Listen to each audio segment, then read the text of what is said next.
ভাগৱতে বাসুদেৱায়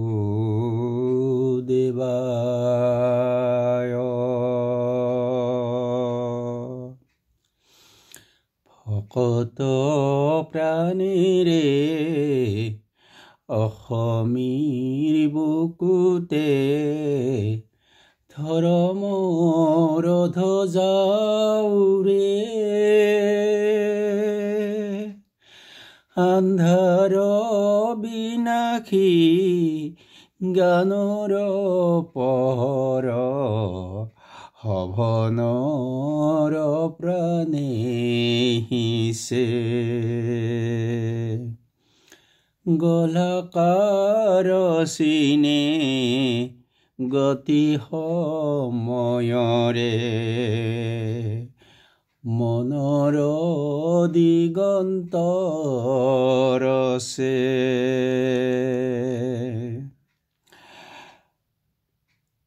গৈৰিক পতকা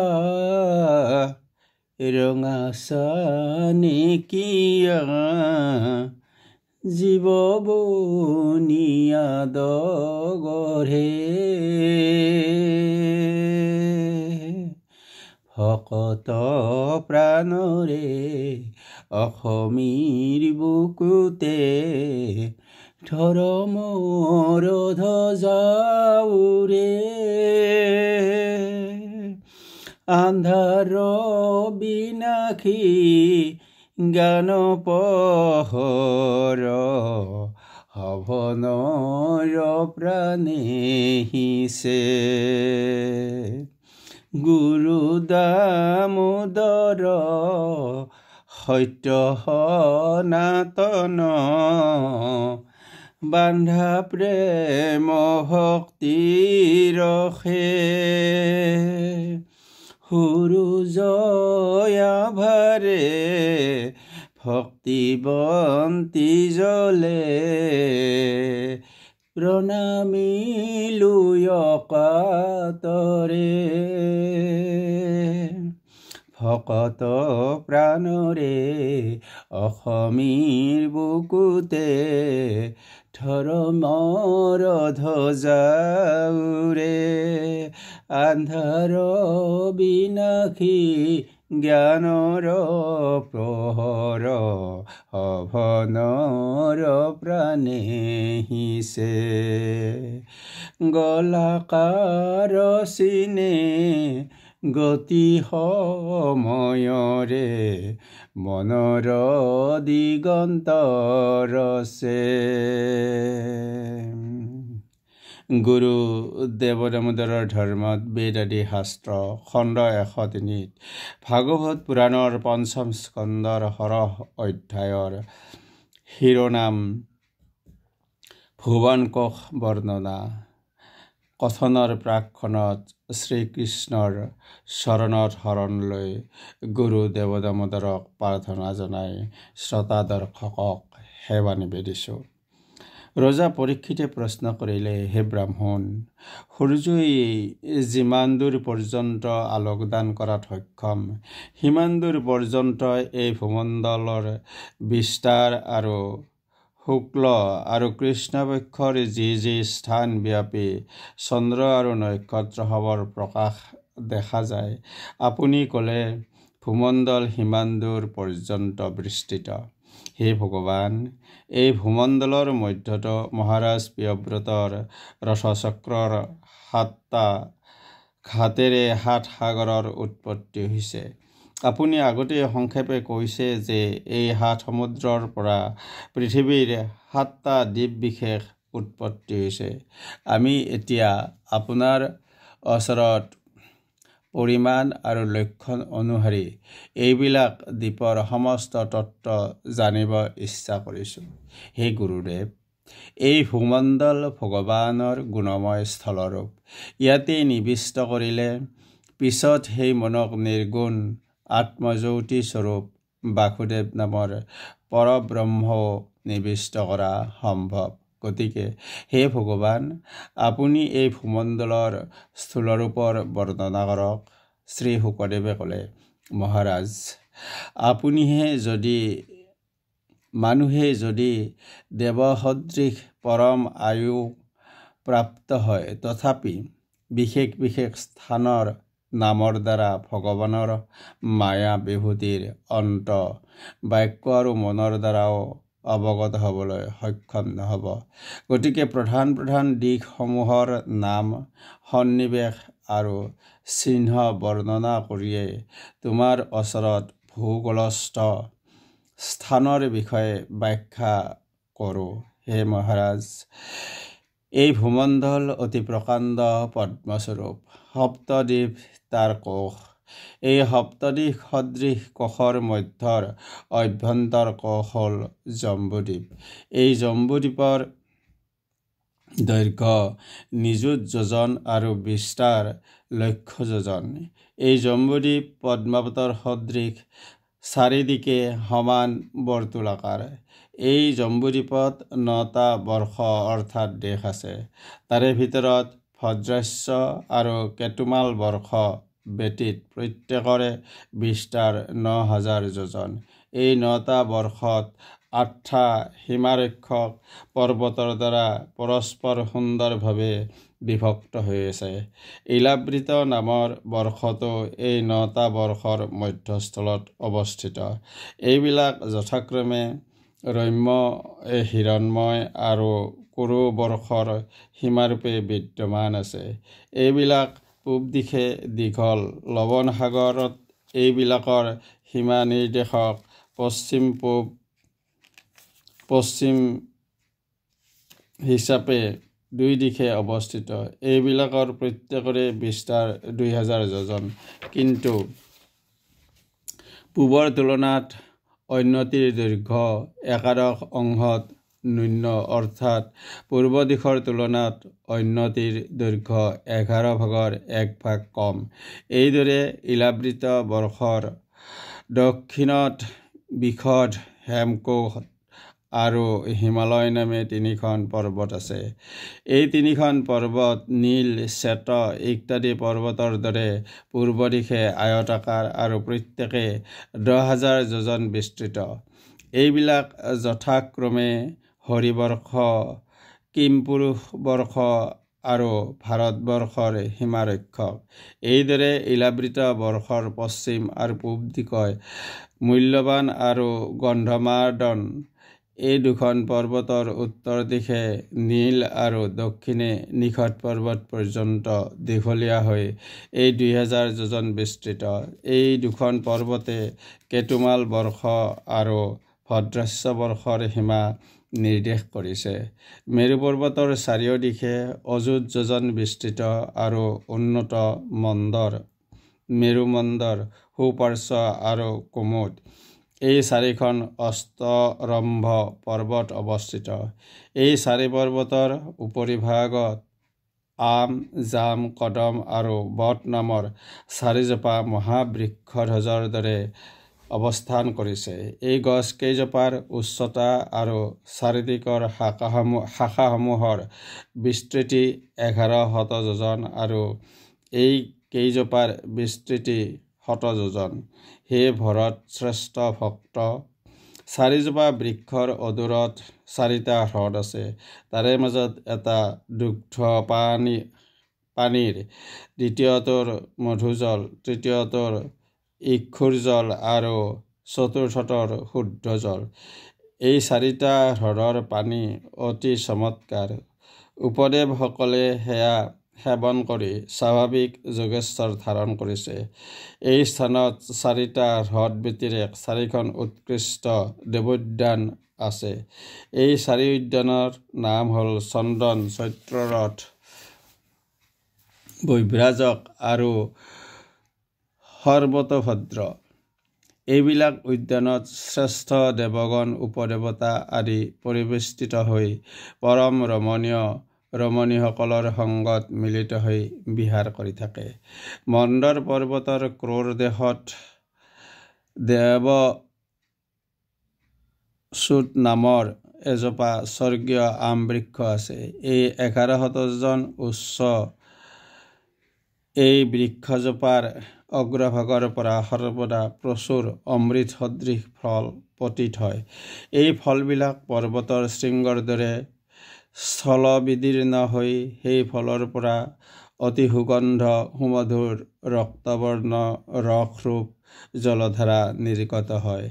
এই জলধাৰাত পৰিপূৰ্ণ আৰু নোদ নাম্নী এটি নদী মন্দৰ পৰ্বতৰ অগ্ৰভাগৰ পৰা নিম্ন দিশে প্ৰবাহিত হৈ ইলাবৃত বৰ্ষৰ পূবভাগলৈ প্ৰবাহিত হৈছে। এই আমৰসযুক্ত নদীৰ পানী সেৱনৰ ফলত ভগৱতী পাৰ্বতীৰ অনুচৰী যক্ষ ৰমণীসকলৰ দেহ সুৰভিত হয়।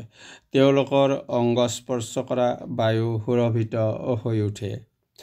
একেদৰে জম্বু বৃক্ষৰ এটা এটা ফল হাতীৰ শৰীৰৰ সদৃশ বৃহৎ আৰু বীজ অতি সূক্ষ্ম।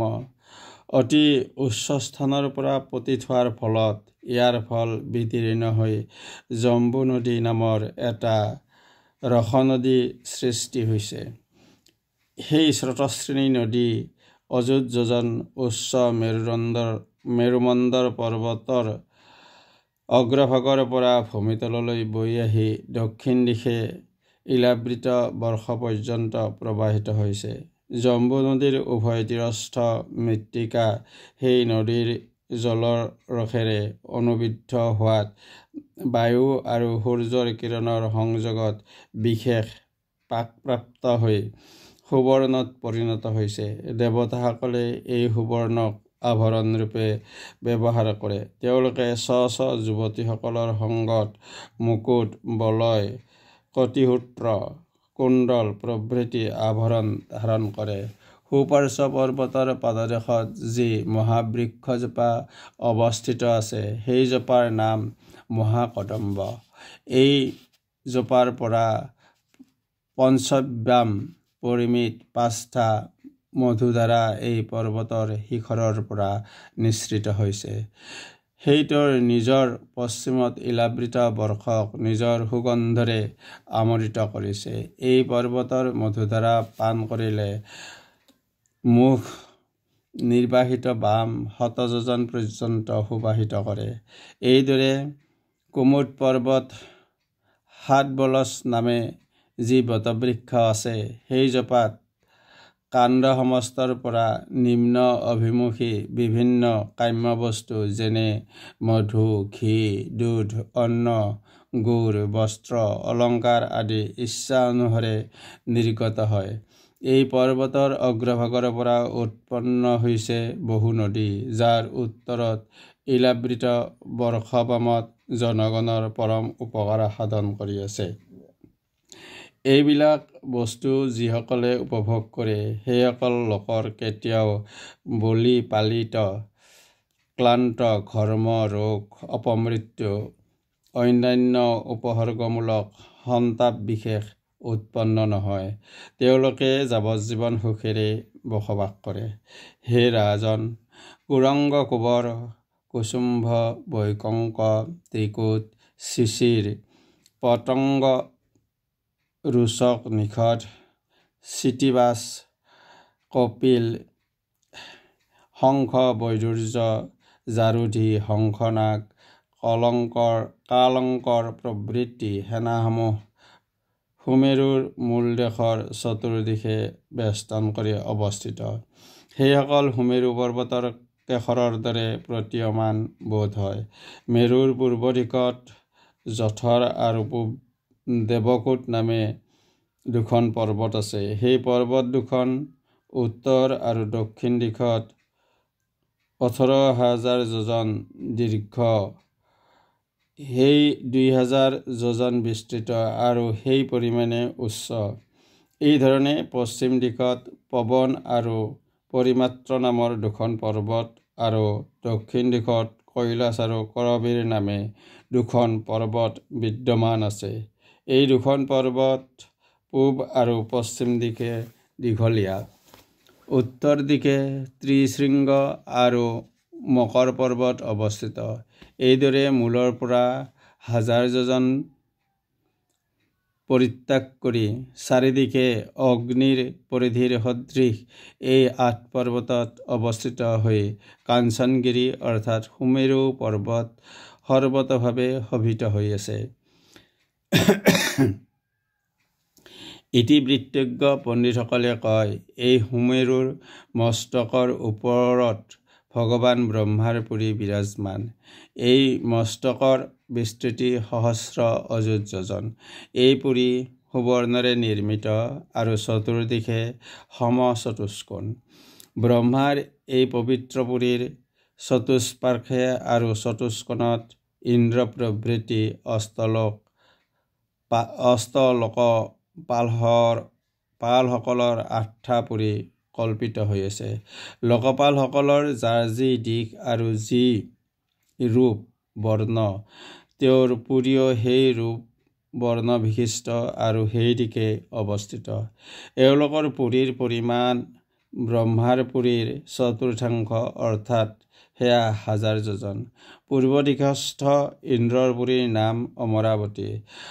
অগ্নিকোণত স্থিত অগ্নিদেৱৰ পুৰীৰ নাম তেজৱতী। দক্ষিণ দিশত থকা যমৰাজৰ পুৰীৰ নাম সংযমনী। বায়ুকোণত থকা বায়ুদেৱতাৰ গন্ধৱতী পুৰী। উত্তৰ দিশত ধনদেৱৰ মহোদয়া পুৰী আৰু ঈশান কোণস্থিত ঈশানদেৱৰ পুৰীৰ নাম যশৱতী। কৃষ্ণৰ চৰণে শৰণ মাগিছো, কৰা কৃপা মোক হৰি। তুমি অবিহনে দেখো অন্ধকাৰ, ৰাখা মোক দাস কৰিও হৰি। কৃষ্ণৰ চৰণে শৰণ মাগিছো, কৰা কৃপা মোক হৰি। তুমি অবিহনে দেখো অন্ধকাৰ, ৰাখা মোক দাস কৰিও হৰি। কৃষ্ণৰ চৰণে শৰণ মাগিছো, কৰা কৃপা মোক হৰি। গুৰু দামোদৰে এহি পন্থ কয়, অংশ অৱতাৰে বিষ্ণু।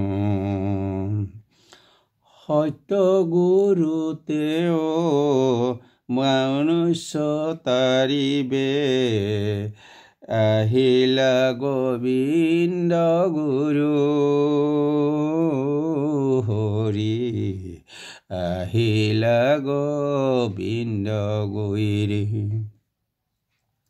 কৃষ্ণৰ চৰণে শৰণ মাগিছো, কৰা কৃপা মোক হৰি।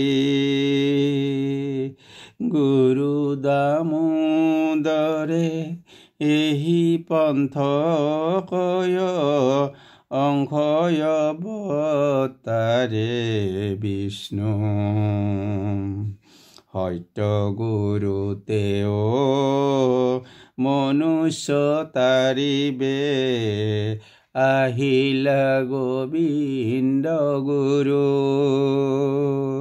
গুৰু দেৱদামোদৰৰ ধৰ্মত বেদাদি শাস্ত্ৰ খণ্ড 103 ইমানতে সমাপন কৰি ভক্তক সেৱা জনাইছোঁ।